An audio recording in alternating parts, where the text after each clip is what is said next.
Voilà. Alors, euh, on va regarder aujourd'hui, en tout cas on va commencer par regarder l'engendrement du groupe orthogonal ON par des réflexions. Des réflexions forcément orthogonales. Alors d'abord, qu'est-ce qu'une réflexion orthogonale? Donc une réflexion orthogonale, S, c'est un endomorphisme de l'espace vectoriel E, euclidien, tel que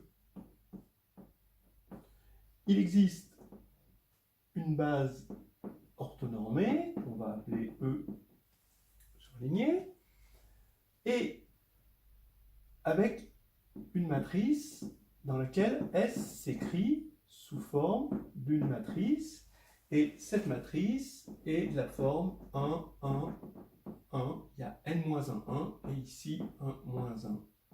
Voilà, il faut qu'il existe une base orthonormée comme ça. Alors, c'est un peu pragmatique, on y gagne en efficacité, alors avec cette écriture matricielle, on y perd un peu en canonicité, mais on aurait pu le dire avec des multiplicités géométriques.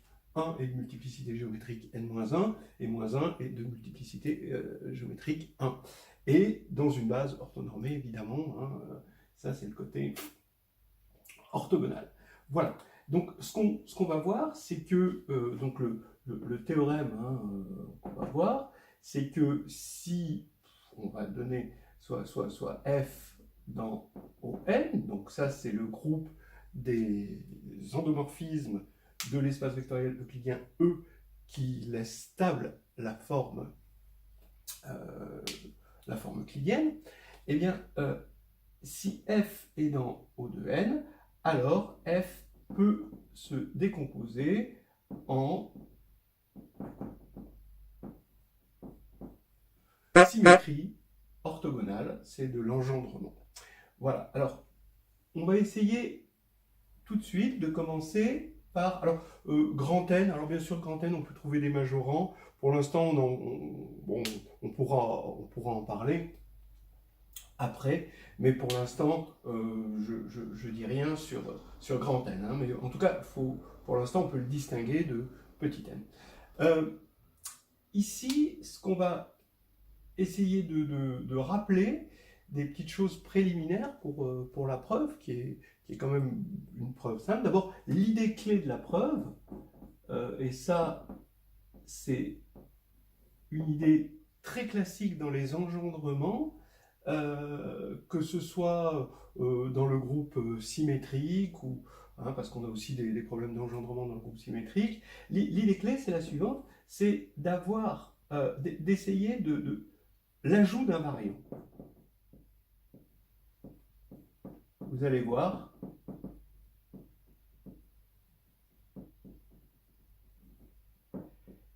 Voilà. C'est-à-dire que à chaque fois, on va partir de f, et en composant par une réflexion orthogonale, on va ajouter des invariants. Et on va ajouter finalement tellement d'invariants qu'à la fin, eh ben, forcément, on aura l'identité. Et quand on aura l'identité, parce que tout sera invariant à force, eh ben, on va avoir cette égalité-là en rapatriant, en quelque sorte, les réflexions orthogonales de l'autre côté. Voilà, donc ça, il faut bien penser à cette idée clé qui est très générale en mathématiques. Alors maintenant, il va falloir rappeler, donc c'est des rappels, il y a deux rappels importants. Le rappel 1, qui est assez connu, hein, donc on a une forme hein, ici, hein, donc ici vous avez si f est dans ON, et grand F stable par petit f. Bon, je mets une inclusion parce que c'est ça stable, mais en fait on a une égalité parce que f est inversible. Alors, f stabilise aussi l'orthogonale. Alors, D'où ça vient, hein, ça, vous le savez, c'est quelque chose qui est direct. Donc si je note comme ça la forme, eh ben, le fait que f soit dans f orthogonal, ça va faire que f de x, y est égal à x f-1 de y. Et du coup, si grand F est stabilisé par petit f, ben, grand F est stabilisé par f-1, et c'est très facile à démontrer. Bon, de toute façon, c'est quelque chose que beaucoup de gens connaissent. Alors voici le second rappel. Alors, le second rappel, c'est que on va supposer x, y dans E. On va supposer x distinct de y. Et on va supposer qu'ils ont même norme. Là, c'est la norme au carré pour la norme euclidienne. Alors, on définit S dans L de E par S de W est égal à W moins 2 U W sur U fois U, où U est égal à X moins Y, et S, donc on voit bien que c'est bien défini, hein, U est non nul, hein, d'accord, donc ça c'est non nul, on n'a pas divisé par 0. Ici c'est bien linéaire, hein, regardez, ici c'est linéaire en W, c'est linéaire en W, donc c'est bien quelque chose de linéaire, mais ce qui est vrai, c'est alors S est une réflexion orthogonale et qui envoie X en Y. Et comme c'est une réflexion, eh ben, ça va envoyer S2 est égal à l'identité, et donc on va avoir S de Y qui va être égal à X. Alors ça, le mieux, c'est, attention, je vais faire un dessin. Donc un dessin, c'est-à-dire qu'on va prendre X ici, qui est distinct de Y et qui a même norme. D'accord ? On voit que U, ça va être X moins Y. Donc, on va avoir un truc comme ceci. Alors normalement, s'ils ont même norme, ici on a ça. On voit que effectivement, cette symétrie, c'est la symétrie, ben là, ça va être la réflexion qui va envoyer effectivement X en Y, puisque c'est la réflexion de droite U. Bon, alors ça on peut le voir, mais on est peut-être plus rassuré par les calculs. Hein. Quand on veut une réflexion, hein, c'est une formule très générale des réflexions, le UW sur UU fois U, c'est la projection de X sur U, vous voyez, et on le fait 2 fois, et on soustrait pour aller vers... voilà, pour aller de X vers Y. Ok, attendez, excusez-moi. Soustrait pour faire comme ça, parce que c'est X moins Y, donc on part de Y pour aller vers X. Voilà. Je vais mettre les flèches clairement, comme ça. Alors, maintenant, qu'est-ce qu'on peut remarquer? Ben, c'est ce qu'on appelle l'identité du losange. Hein, c'est-à-dire que quand on va écrire X plus Y et X moins Y, quand on va prendre le produit scalaire, ben, ça fait XX moins YY, c'est une identité remarquable, et ça va faire 0 parce qu'ils ont même norme, donc ça c'est une propriété du losange que tout le monde connaît. Et ce qui va donner, d'abord, bon, que S de, quand on va regarder sur X, quand on va faire 2UX sur UU, ben, ça va faire UX plus UX sur UU. Mais là, d'après cette égalité, UX, U c'est X moins Y, donc c'est ça moins Y, donc ici c'est égal à U2, j'ai oublié le 2, non, non, puisque je l'ai pris ici, donc ici ça va faire UX moins UY, sur UU, et là ça fait UU par linéarité, UU, et ça va faire 1. D'accord? Donc, vous voyez tout de suite, étant donné que ça va faire 1 quand on va remplacer W par X, que S de X va être égal à X moins U, c'est-à-dire X moins Y, et ça va nous faire Y. Alors maintenant, pourquoi c'est une symétrie orthogonale? Bon, ça c'est l'essentiel, hein, et on vérifie. Par exemple que S, donc S sur l'orthogonale de U, c'est l'identité de l'orthogonale de U. Voilà, donc ça c'est évident, hein, puisque ça va être l'identité, puisque c'est sur W, il appartient à l'orthogonale de U, donc ça va simplifier. Et S restreint à RU, c'est moins l'identité de RU. Oui, c'est évident aussi, parce que ici, on va avoir moins 2UU. Donc ici, ça va s'éliminer, ça va faire U moins 2U, ça va faire moins U.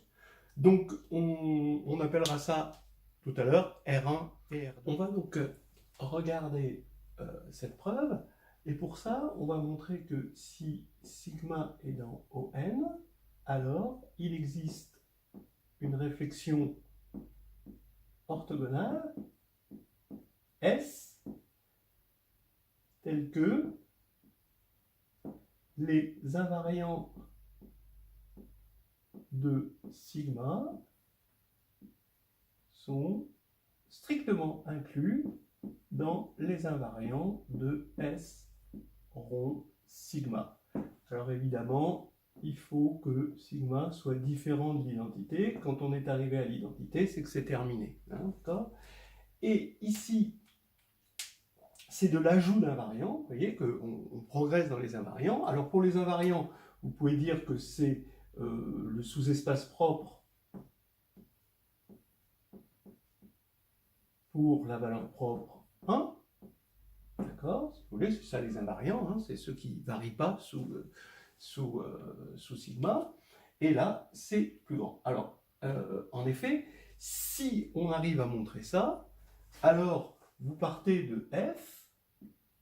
Si F, alors supposons que ça soit vrai, hein, alors vous partez de F. F, si c'est l'identité, alors c'est terminé, il est engendré par 0 réflexion. Sinon, on va mettre un S1 tel que l'invariant est plus grand. Comme c'est un espace vectoriel, l'invariant de S1 rond F, c'est un espace vectoriel de dimension plus grande. Donc ça ne va pas pouvoir, on est en dimension finie, ça va être obligé de s'arrêter. Après on va avoir S2, etc. Jusqu'à un Sn. Et ici, ça va être égal à l'identité, puisqu'après on aura le sous-espace invariant qui va être maximal, puisqu'on aura atteint l'identité. Et donc ici, on passe de l'autre côté. Comme c'est des réflexions, c'est involutif. Et ça va faire S1 jusqu'à Sn. Voilà, on aura montré. Donc il suffit de montrer ici ceci. Donc si sigma est différent de l'identité, donc ça veut dire qu'il existe x tel que sigma de x est différent de x. Et forcément, puisqu'il est différent de x, eh ben, bon, il est non nul.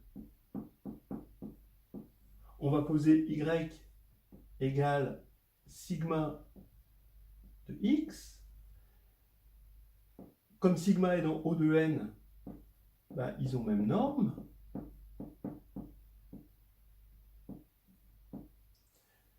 Et x moins y est non nul. On va pouvoir construire donc la réflexion par R2, ce qu'on a appelé R2. On va pouvoir construire la réflexion S rond sigma. Alors, on va montrer donc que les invariants de sigma, c'est inclus dans le R x moins y orthogonal. Alors pour ça, ben, ça vient du fait que quand on va prendre z qui est invariant par sigma, quand on va écrire x, z, comme sigma est orthogonal, ça va faire sigma de x, sigma de z, donc ça va faire y, z, et donc on voit bien que z est orthogonal à x moins y.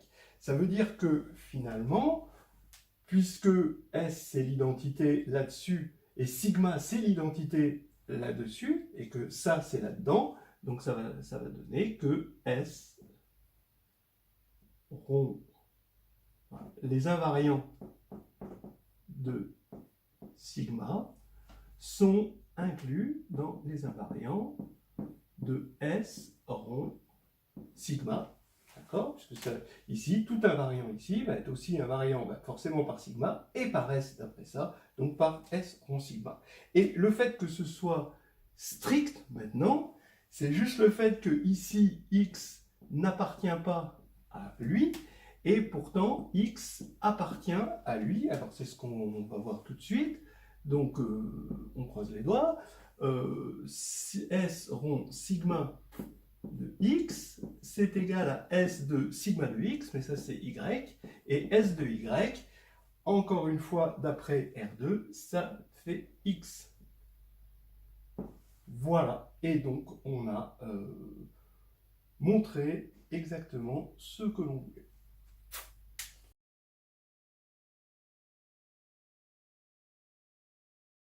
Voilà, donc on a montré que le groupe ON est engendré par des réflexions. On va avoir un résultat analogue. On regarde un groupe qui approche ON, qui est un peu plus simple, entre guillemets, mais c'est pas que entre guillemets, on le verra tout à l'heure, un peu plus simple que ON. C'est le groupe SON. C'est un petit peu ce que le sous-groupe alterné est au groupe symétrique. Voilà. Un groupe d'approche, on va dire, un groupe un peu plus facile à comprendre, qui approche le groupe important. Et ici, on a SON. Ça va être engendré non plus maintenant par des réflexions, mais par des retournements. Voilà, retournements orthogonaux. Maintenant, voilà. Et ici, on efface. Donc, qu'est-ce que c'est qu'un retournement? Ben, si vous avez compris une réflexion, c'est un retournement, c'est pareil, sauf que c'est dans SON. Donc, qu'est-ce que on veut? Donc, un retournement R, orthogonal. Ça veut dire qu'il existe une base, encore une fois, E égale E1, En, qui est une base orthonormée, telle que la matrice de R soit sous la forme, ben on veut maintenant que le déterminant soit 1, donc on ne peut pas avoir juste moins 1, mais au minimum, il en faut 2, si on veut pas que ce soit l'identité. Alors, tout ça, il y a quand même une morale générale à ces choses-là. Je vous rappelle, SLN est engendré par des transvections, SON donc par des retournements, ON par des réflexions, SN par des transpositions, AN par des trois cycles. Et à chaque fois, comment on cherche un système de générateur? Ben, on essaie de chercher des éléments qui sont les plus petits possibles. Alors qu'est-ce que ça veut dire petit? Petit, ça veut dire le plus proche de l'identité possible, à condition qu'on soit dans le groupe. Par exemple, Z, il est engendré par 1 et moins 1. Bah oui, c'est le plus proche de 0, et 0, c'est l'identité du groupe Z, quoi, pour l'addition. Alors, ça, c'est très bon pour l'intuition. Je ne dis pas que c'est une science exacte, mais si on veut de l'engendrement, il faut prendre des petites choses. C'est les petites choses qui en font des grandes, hein, comme dans le Seigneur des Anneaux, si on pense au Hobbit. Donc, ici, on a des matrices de réflexion. On veut être le plus proche possible de l'identité, on veut que des 1, et on aura, sans être non plus l'identité, parce que l'identité, ça engendre rien, donc on va mettre un truc qui n'est pas 1 sur la diagonale, c'est forcément un moins 1 parce qu'on est dans O de n, et il faut en mettre 2, voilà, c'est au minimum. Donc, c'est pour ça qu'intuitivement, c'est bon à comprendre un petit peu l'intuition qui est derrière tout ça. Alors, allons-y maintenant, on va montrer. Donc, on prend sigma au F, allez, F dans S au N. Le déterminant de F est égal à 1 et F appartient à ON. Voilà, c'est la définition de SEN, ce qu'on appelle le groupe spécial orthogonal. Donc ici, on va avoir F qui va être engendré par, on sait que c'est une composition de réflexions orthogonales, d'après ce qu'on a vu tout à l'heure, parce que ON il est engendré par les réflexions orthogonales. Et maintenant, on sait maintenant que comme le déterminant DSI est égal à moins 1, et bien det de F est égal à moins 1 puissance grand N. Mais comme c'est égal aussi à 1, ça veut dire que N est pair. Donc, on va avoir un nombre pair de réflexions normal. Il suffit de montrer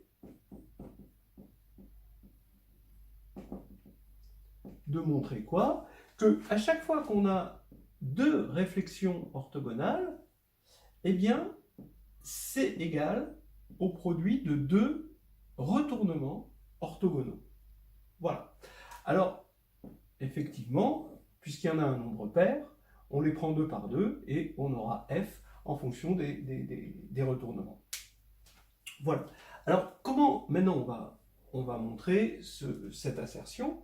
Et on va donc partir de S et S' de réflexion orthogonale, d'accord? Et alors, il va y avoir un hyperplan. Alors, S va sur un hyperplan H, ça va être l'identité, ça c'est ce qu'on a vu, c'est la définition. Et sur H orthogonal, ça va être moins l'identité. Et pareil avec des primes hein, pour S' et H'. Alors on va prendre, ici c'est un SH et un S' par rapport à un hyperplan H'. Hein. Alors maintenant on va poser F égale H inter H'. Si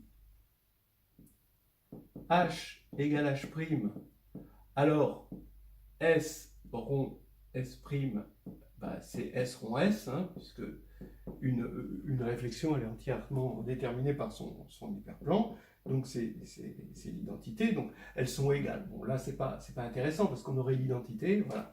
Donc ok, ça c'est pas un problème. Maintenant si H est différent de H', c'est le cas intéressant.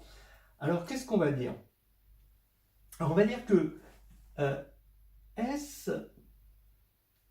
indice, donc F d'abord, est dimension. Alors c'est la formule de Grassmann, je ne sais pas si hein, tout le monde connaît hein, la formule de Grassmann, qui va dire que la dimension de H plus la dimension de H' est égal à la dimension de F, c'est-à-dire l'intersection, plus la dimension de la somme.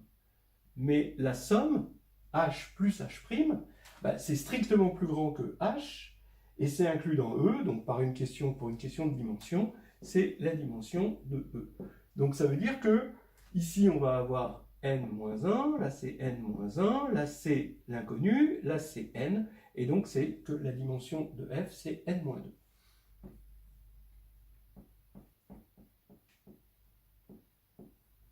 Alors je vous fais remarquer que S rond S', ben, sur F, pardon, c'est l'identité de F. Ça, c'est évident, puisque ça va être l'identité sur S', puisque F est inclus dans H', et sur S aussi. Donc ici, c'est l'identité de F.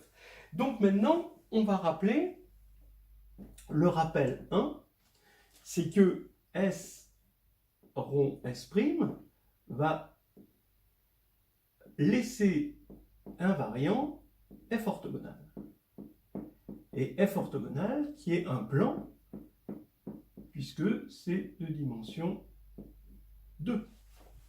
On va donc maintenant déjà construire notre base. Alors on va orthonormer. On va prendre E1, En-2, une base orthonormée de F. Donc je rappelle que c'est H inter H', et En-1, En, une base orthonormée de F orthogonale. Ce qui va faire que, globalement, la base des EI, de 1 à n, va être une base orthogonale de E. Voilà. Maintenant, on va construire nos réflexions R et R'. Alors, R, comment on va le construire? Ben, R sur cette base-là, d'accord, ça va être, on va dire R de E1, EI, ça va être EI pour I de 1 à n-3, R de En-2, d'accord, ça va être moins En-2, et maintenant qu'on l'a défini sur tout f, ben, il suffit de le définir sur f orthogonal, et ben R sur f orthogonal, ça va être simplement ce qu'on a appelé S, la réflexion de tout à l'heure, restreint à f orthogonal. Et idem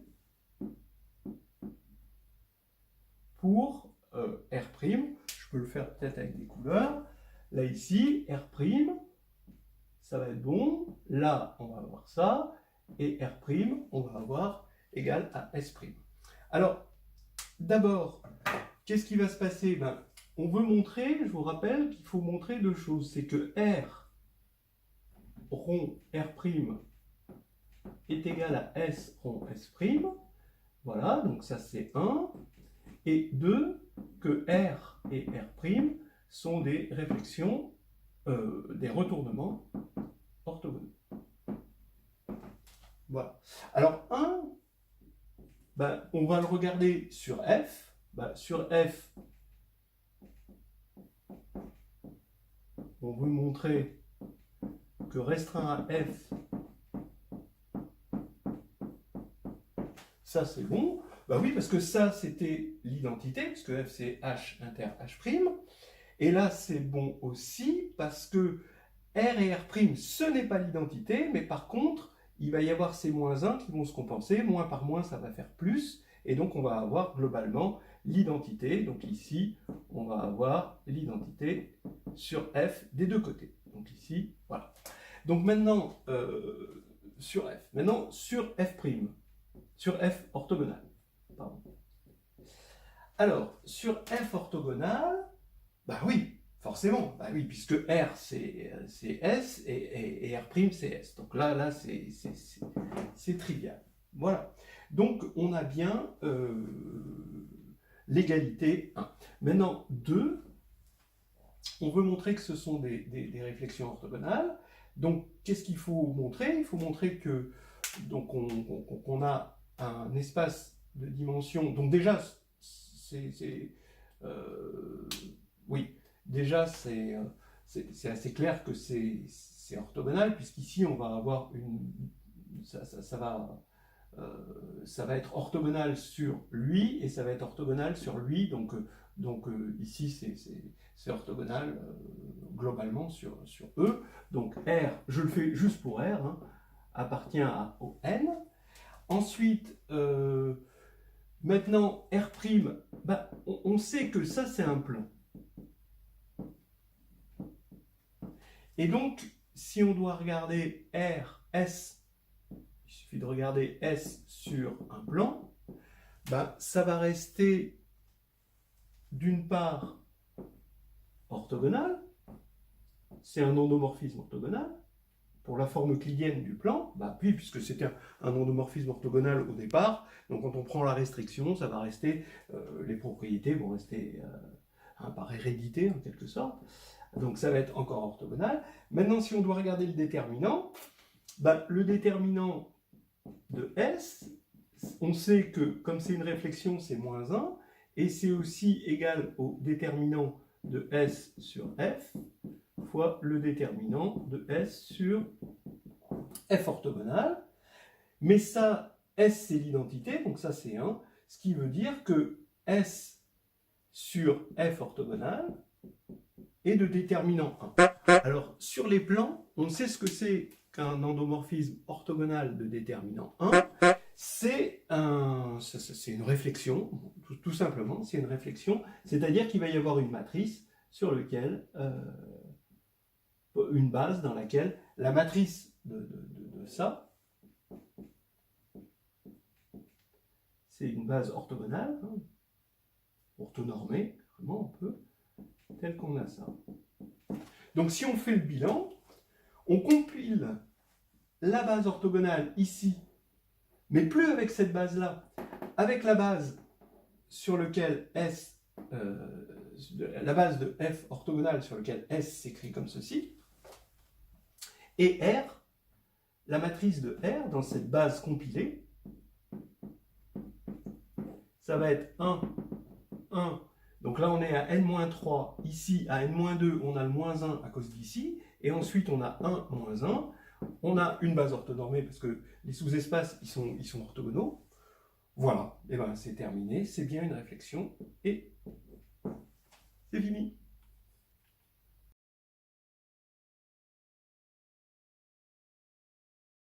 Bon, donc maintenant, on est parti sur un grand développement, hein, donc une belle randonnée mathématique, pour montrer que SO3 est simple. Donc ici, la simplicité, c'est quelque chose pour les groupes. Ça veut dire que si H est un sous-groupe distingué de SO3, d'accord, alors H est trivial. C'est-à-dire c'est SO3 ou juste l'identité. Bon, voilà, c'est la simplicité. C'est simple à utiliser. Attention, c'est généralement pas simple à démontrer. D'ailleurs, c'est toujours une dualité, que quelque chose qui est simple à utiliser est forcément simple parce qu'il est fort, parce qu'il est costaud, il est forcément difficile à montrer. Et inversement, si quelque chose est simple à montrer, après ça va être pas évident d'attaquer des gros problèmes avec. Donc faut faire attention. C'est comme pour les complexes. On dit que c'est des complexes, mais en fait c'est très très simple. Voilà. Non, ça n'a rien à voir en fait. Voilà. Et on va montrer ceci. Ça veut dire que comment on montre la simplicité, comment montrer la simplicité d'un groupe. Donc ça c'est intéressant à savoir parce qu'il y a un autre groupe justement, j'avais fait tout à l'heure un lien avec un autre groupe, le groupe des Sn, des permutations, ben, il a un sous-groupe AN qui est simple, presque toujours, sauf pour n égale 4. Et,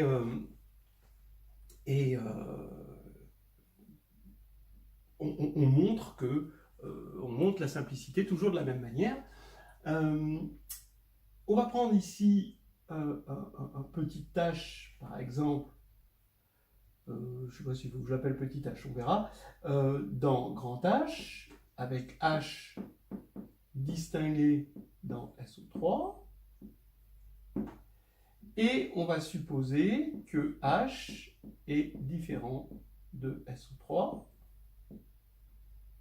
Et qu'est-ce qu'il faut montrer? Il faut montrer que H égale forcément l'identité là-dedans.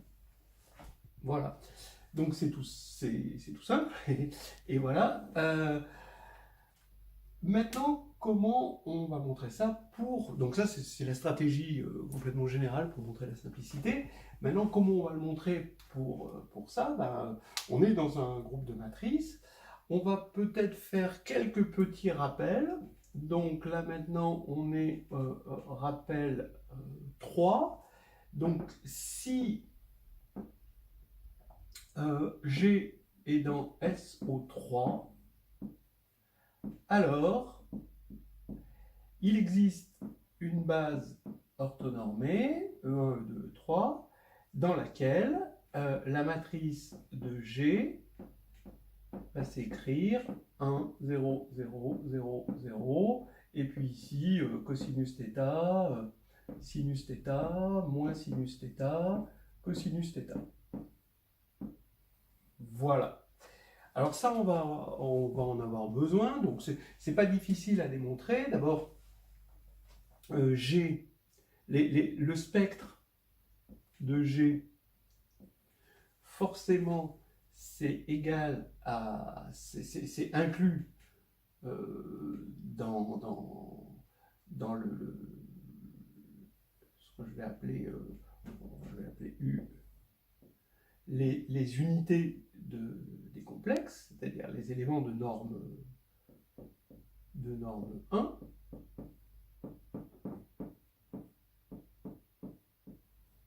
Voilà. Et maintenant, le produit, d'accord, donc on va avoir lambda 1, donc ça, bon, je suppose que c'est quelque chose d'assez connu, hein, qui vient de la propriété. Alors ça, c'est vrai aussi pour O3 ou pour ON, hein, c'est très général, hein, ça c'est une propriété que je vais supposer connue. Et si je prends les trois valeurs propres avec multiplicité, parce que ça pourrait être, il pourrait y avoir des égalités, alors le produit, ben, on sait que c'est le déterminant, et le déterminant c'est 1 parce que c'est le groupe spécial ici. Donc maintenant, comme on est dans R, s'il y a une racine complexe, alors il y a aussi sa conjuguée. Mais alors s'il y a une racine complexe, par exemple, si lambda 2, par exemple, était, on va prendre lambda, allez, c'est compliqué, et n'est pas réel, alors il va y avoir aussi lambda 2 bar qui est dedans, et lambda 2 égale lambda 1 bar, pardon, lambda 1 bar va être racine du polynôme caractéristique qui est réel, ça on le sait, et donc on va avoir lambda 1, lambda 1 bar, lambda 3 égale 1, mais comme ça c'est de norme 1, ça veut dire que lambda 3 égale 1. Donc on est sûr, hein, qu'il va y avoir 1 comme valeur propre. Maintenant, si lambda 1, on peut, sinon, bon, on peut toujours supposer, si elles sont toutes réelles, donc si une n'est pas réelle, on peut supposer que c'est lambda 1, donc on a 1 qui est valeur propre, c'est ça qu'on veut, et si elles sont toutes réelles, alors, bah, comme elles sont de norme 1, elles valent lambda i égale plus ou moins 1, et comme le produit c'est 1, il ne peut pas y avoir que des moins 1. Donc il existe lambda, par exemple, on va pouvoir supposer que c'est lambda 1, qui est égal à 1. Donc dans tous les cas, on a une valeur propre 1.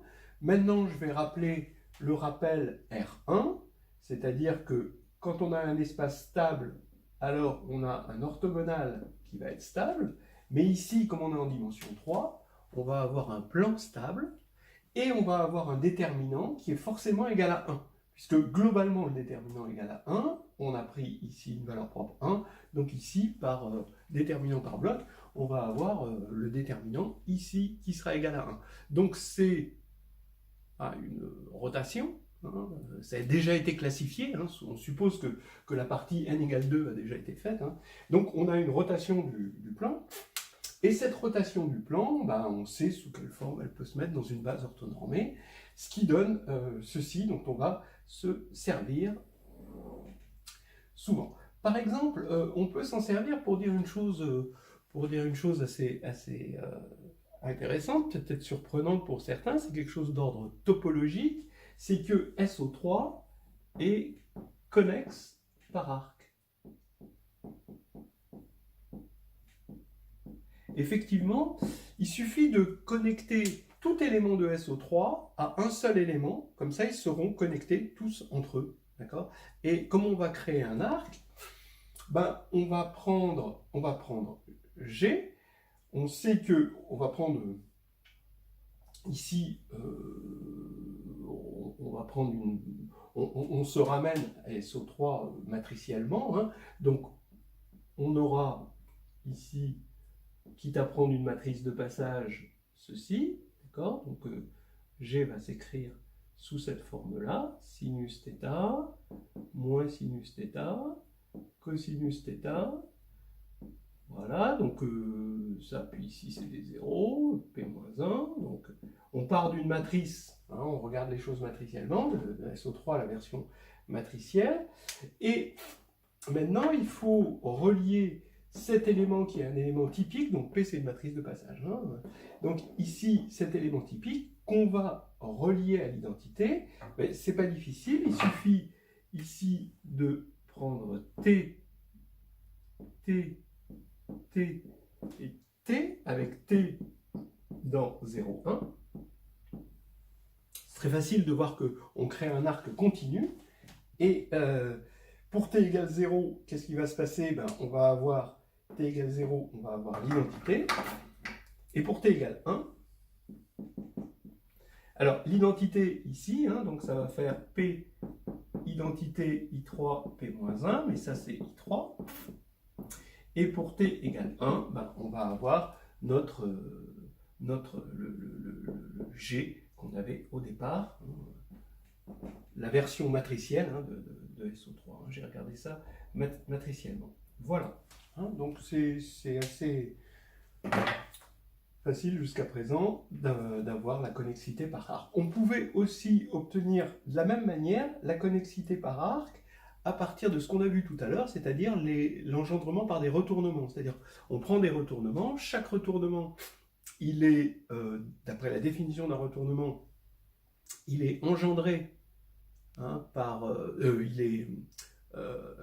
il est semblable à la matrice avec des 1, ici, que des 1 et moins 1, mais ça, c'est cosinus pi moins 1 cosinus pi sinus pi sinus pi, d'accord? Et donc tout retournement peut être connecté à l'identité avec la même astuce en mettant un t ici, exactement la même astuce. Donc en gros, ce qu'on voit, c'est que même mieux, hein, SON est connexe par arc. D'après ce qu'on a vu tout à l'heure. Voilà, alors maintenant on va faire encore un autre appel qui est un petit peu plus subtil. Bon, alors toutes ces choses, vous pouvez les trouver dans les carnets de voyage en algébrie, que j'ai aussi subtilement placé ici pour la publicité inconsciente.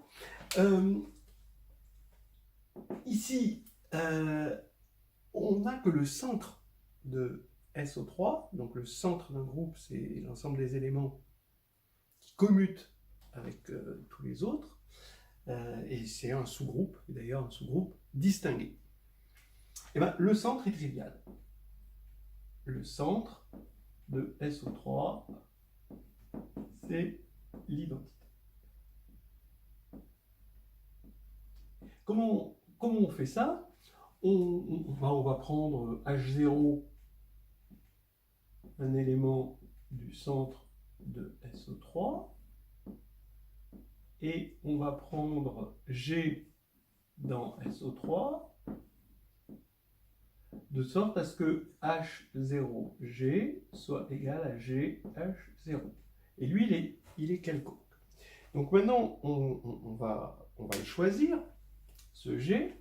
On va prendre une droite D, d'accord, et on va supposer, donc une droite D de l'espace, on est en dimension 3, une droite vectorielle, hein, évidemment, et on va pouvoir prendre G, une rotation, une vraie rotation, pas l'identité, hein, une vraie rotation de droite d'axe D. Si vous voulez dire autrement, c'est que D, ça va être l'espace propre, le sous-espace propre, pour la valeur propre 1 de G. Alors, ici, c'est la loi rond, si vous voulez, hein, on va mettre la loi rond. Alors, donc ça veut dire que, comme H commute avec G, ben, on sait que H stabilise les espaces propres de tous les endomorphismes avec lesquels il commute. Donc ça va faire que H0 de D est égal, bon, je devrais mettre inclus, mais je mets égal parce que je sais que H est inversible, H0 est inversible, à D. Donc maintenant, comme on a pris la droite quelconque, ici, cette droite elle est quelconque, ça veut dire que H0 laisse fixe, laisse invariante toute droite.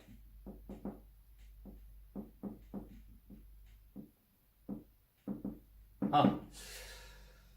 Alors maintenant, s'il laisse invariante toute droite, ça veut dire que on va prendre trois droites qui engendrent, donc qui sont en somme directe, hein, d'accord? Donc on va prendre trois droites D1 plus D2 plus D3 qui sont en somme directe dans R3. Et ben H va laisser fixe D1, va laisser fixe D2, va laisser fixe D3.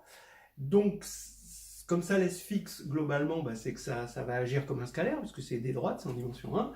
Donc ça va agir comme un scalaire, qui sont des valeurs propres. Donc ici, il va y avoir une valeur propre, H0 va avoir une valeur propre lambda 1, ici lambda 2, lambda 3. Comme c'est des valeurs propres réelles, et ben forcément c'est plus ou moins 1, plus ou moins 1, plus ou moins 1. Ça ne peut pas être moins 1, moins 1, moins 1, parce que sinon le déterminant, bah, ce serait moins 1, alors que H0, il est le déterminant 1 par définition. Donc il y aura forcément un 1 quelque part. Et maintenant, je veux dire qu'il y a un 1 là et un 1 là, pour que H0, ce soit l'identité. On a évidemment une inclusion, hein, dans ce sens-là, ça c'est évident, mais on veut l'inclusion inverse. Alors ici, imaginons par l'absurde qu'on ait moins 1 là, donc ici, par l'absurde,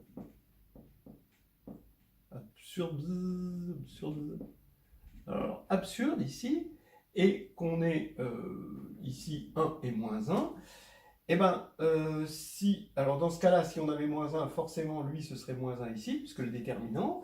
Alors maintenant, on va prendre un vecteur ici, V1, vecteur directeur de D1, V2, vecteur directeur de D2, ben, H0 de V1 plus V2 est égal à V1 moins V2. Donc la droite engendrée par V1 plus V2 et c'est non stable, pas stable par H0.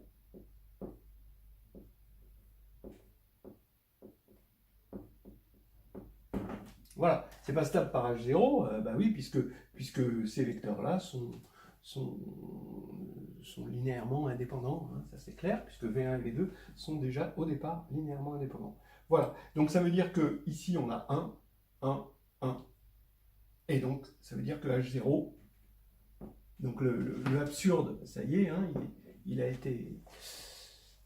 Ça y est, l'absurdité est prouvée, et donc H0 égale identité. Donc on va se servir de ce truc-là, hein, voilà, que le centre de SO3, c'est l'identité.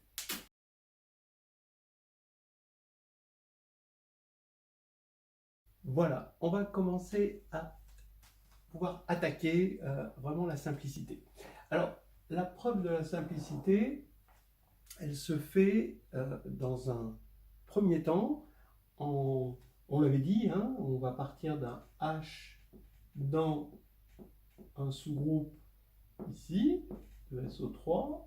On va supposer que H est différent de l'identité, et on va montrer que, alors bien sûr, hein, on peut prendre l'identité ou IN, je pense que là, vous avez compris que vous pouvez le voir matriciellement ou pas, c'est pareil. Alors ici, H est différent de l'identité, et on va montrer que, alors, H égale SO3.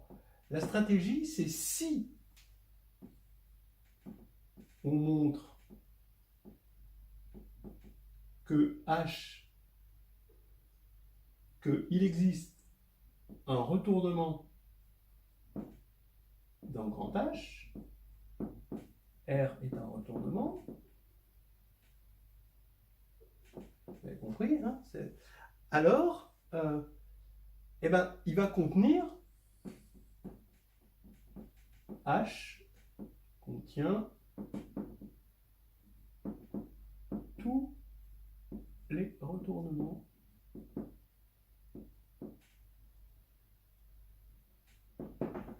Alors, pourquoi il contient tous les retournements? Parce qu'en fait, si on prend R, d'accord, on va prendre la matrice de R dans une base ici, d'accord, orthonormée. Donc ça va être une base orthonormée. Ici, ça va s'écrire comme ceci. Vous connaissez. Donc ça, c'est la définition des retournements. Maintenant, on prend un autre retournement quelconque. Et dans une autre base, ça va s'écrire aussi comme ça.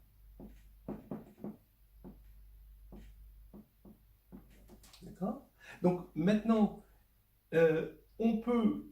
Donc ça, c'est une base orthonormée. Mais, quitte à échanger les deux derniers, ça ne va rien changer à la matrice, on peut supposer que c'est une base orthonormée directe. Vous voyez pourquoi je veux une base orthonormée directe? Parce que maintenant, ça veut dire qu'il va exister, d'accord, puisque c'est la même matrice, hein, dans des bases différentes, mais qui sont orthonormées directes, ça veut dire qu'il va, il va y avoir une matrice de passage pi qui va aller de la base orthonormée ici directe à celle-ci, donc ça va être dans SO3, d'accord, et tel que pi moins 1 R pi est égal à R'. D'accord? Voilà.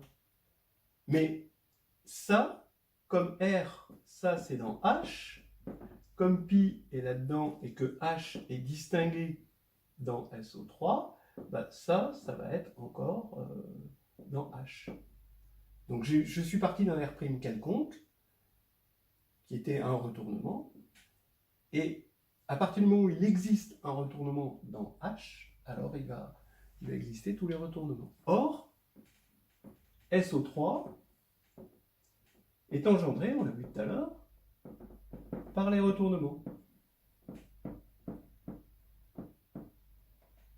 Donc, comme il y a tous les retournements dans H, ben, tout élément de SO3 va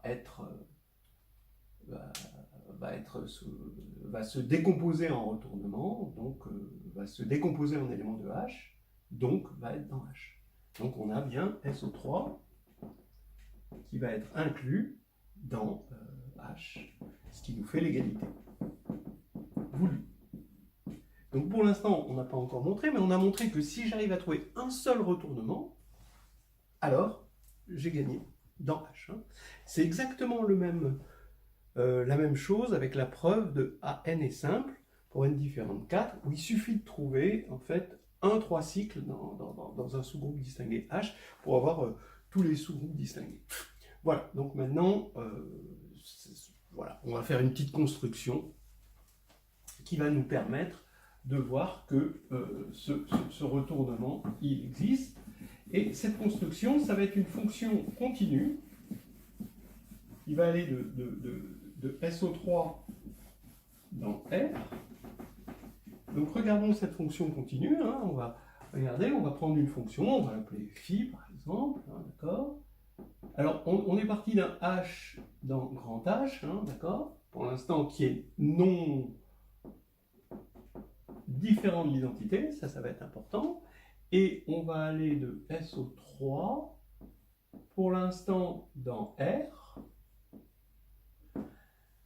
Et à G, on va lui associer la trace de G, H, G-1, H-1. Bon, c'est des ronds ici, si on veut des endomorphismes, si on ne veut pas de matrice. Voilà. Alors, là, regardons, pensons-le matriciellement, comme ça c'est un petit peu plus simple à comprendre. Ici, on a une matrice, là on a une matrice, là on a l'inversion est continue, l'inversion est continue, je vous rappelle que ça peut se démontrer parce que l'inversion, c'est on divise par le déterminant, matriciellement, on divise par le déterminant et on prend la transposée de la comatrice. Donc on fait que des choses, le déterminant est non nul, si on divise par un nombre non nul, c'est toujours continu, le déterminant il est polynomial, donc il est continu. Donc tout ça, ce sont des actions continues, composées par H, voilà, c'est une multiplication, c'est carrément linéaire, voilà, et ici par H-1 aussi, H est inversible, bon. Alors donc tout ça, ça va être continu, prendre la trace, c'est linéaire, donc c'est encore quelque chose de continu. Donc phi est continu. Ici, on a mis sur l'espace des matrices, de SO3, ça comme d'habitude, une topologie qui ne dépend pas de la norme de l'espace vectoriel M3 de R. Voilà, donc ici on a phi qui est continu. Bon, maintenant, ça, comme G est dans SO3, H est dans SO3, ça, tout ça, c'est dans SO3. Donc la trace d'un élément, vous savez que la trace ne dépend pas de la base dans laquelle on choisit l'endomorphisme, et ça va être forcément donc la trace d'un truc qui va s'écrire dans une autre base, mais la trace va être invariante, comme ceci. On a cosinus θ, moins sinus θ, sinus plus, moins sinus θ, cosinus θ. Donc ici, ça va être de la forme 1 plus 2 cosinus θ pour un certain θ qui, bon, c'est pas grave, pour l'instant, on se fiche de θ. Mais ce qu'on sait, c'est que le cosinus, c'est compris entre moins 1 et 1, et donc ça, c'est inférieur à 3. Donc maintenant, on va rappeler que c'est inférieur à 3 et c'est supérieur à moins 1. Bon, ça on s'en fiche un petit peu. Alors ici, on se rappelle que SO3 est connexe par arc. Donc, entre autres, il est connexe, tout court. Maintenant, phi est continu. Donc, ça veut dire que phi, d'accord, hop, hop, donc phi de SO3, ça va être un connexe de R, c'est donc un intervalle.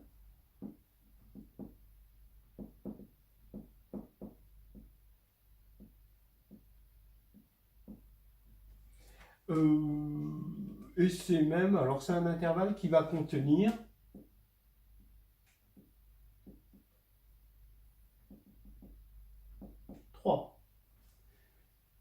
Alors pourquoi c'est un intervalle qui contient 3? Vous le voyez, parce que si vous prenez G égale identité, il faut toujours essayer de prendre G égale l'identité. Ici, on va avoir phi de l'identité. C'est la trace, comme l'identité, bah, ça commute. Ici, ça va faire l'identité. Identité, ça fait identité ici. Et ici, ça va faire 3. Hein, trace de l'identité. Et ça va être égal à 3. Bon, donc ça contient 3. Et maintenant, bon, qu'est-ce qu'on va avoir? Ben, ça veut dire que ça va être de la forme, donc ça va être de la forme A3. Alors, on n'est pas obligé, hein, mais on peut aussi avoir un argument de compacité. C'est pas obligé, hein, mais parce que sinon, on sait que c'est un connexe. Donc ici, on a aussi un compact. Parce que O3, on sait montrer qu'il est compact. Hein, il est borné. Vous voyez, tous les éléments de O3, d'une matrice de O3 sont plus petits que 1, donc ça va être borné. C'est fermé, parce qu'il est défini par MM transposé égale identité, donc par une application continue.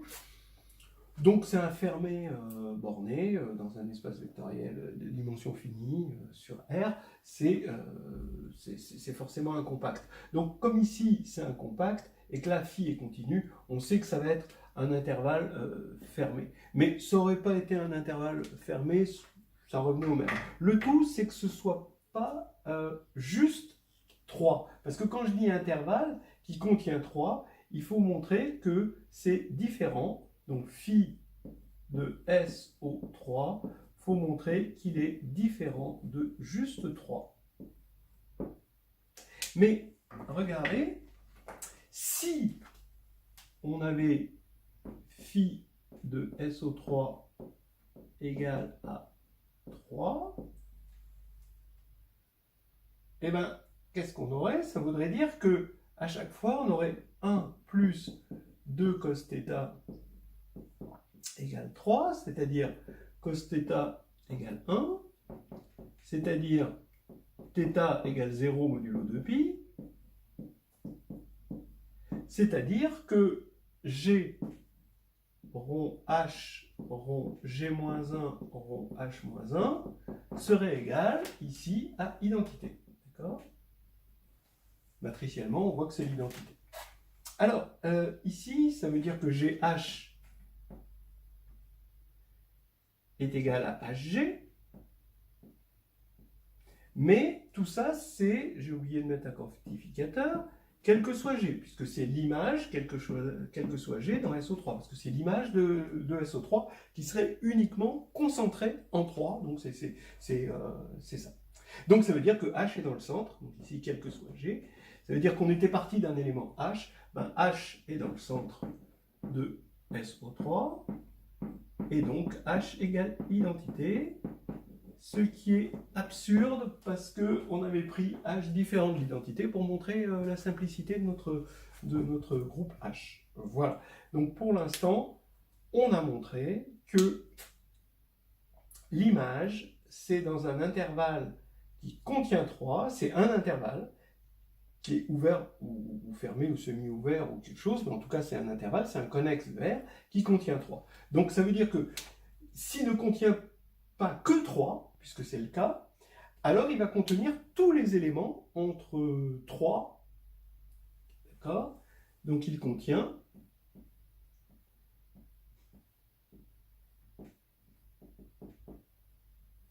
ce que je dis il, c'est phi de SO3, contient tout x plus petit que 3 et supérieur à un certain A, où A est inférieur à 3. Hein. Voilà, on vient de montrer que quel que soit x, alors attention, dans un certain intervalle A3, alors il existe G dans SO3 tel que la trace de G rond H rond G-1 rond H-1 est égale à X. Voilà. Alors maintenant, qu'est-ce qu'on va prendre? Ben, d'abord, je dis qu'il existe un N dans grand N, assez grand, pour que, comment dire, 1 plus 2 cosinus pi sur n est strictement supérieur à A, donc ça est inférieur à 3. Alors le fait qu'il soit inférieur à 3, c'est vrai pour tout angle ici, hein, on l'a vu. Maintenant, comme n, pi sur n tend vers 0 quand n tend vers plus l'infini, et ben, par définition des limites, on peut toujours, à partir du moment où A est strictement plus petit que 3, se trouver dans quelque chose de plus confiné, hein, c'est le cas de le dire, entre A et 3. Voilà. Là, maintenant, qu'est-ce qu'on va en faire? Et bien, maintenant, on va aller chercher le G. Donc, j'ai trouvé mon X, là, ici, et je vais avoir donc un G, soit G, tel que la trace de G, H, G-1, H-1 est égale à ce X là, donc 1 plus 2 cosinus pi sur Z, et G est dans SO3 évidemment. Alors maintenant, ça veut dire que ça, c'est de la forme 1, 0, 0, 0, 0, voilà, la matrice dans une base, etc., etc., cos θ, sin, moins sin, θ, d'accord? Alors ici, bah, ça veut dire que ici, ça va être cette trace, ça va être 1 plus 2 cosinus θ, donc forcément, θ, il va être égal au signe près. Hein. On sait que quand les cosinus sont égaux, ça veut dire que les angles ils sont égaux au signe près, et modulo de pi. Là, ici, donc ça veut dire que θ est égal à plus ou moins pi sur n modulo de pi.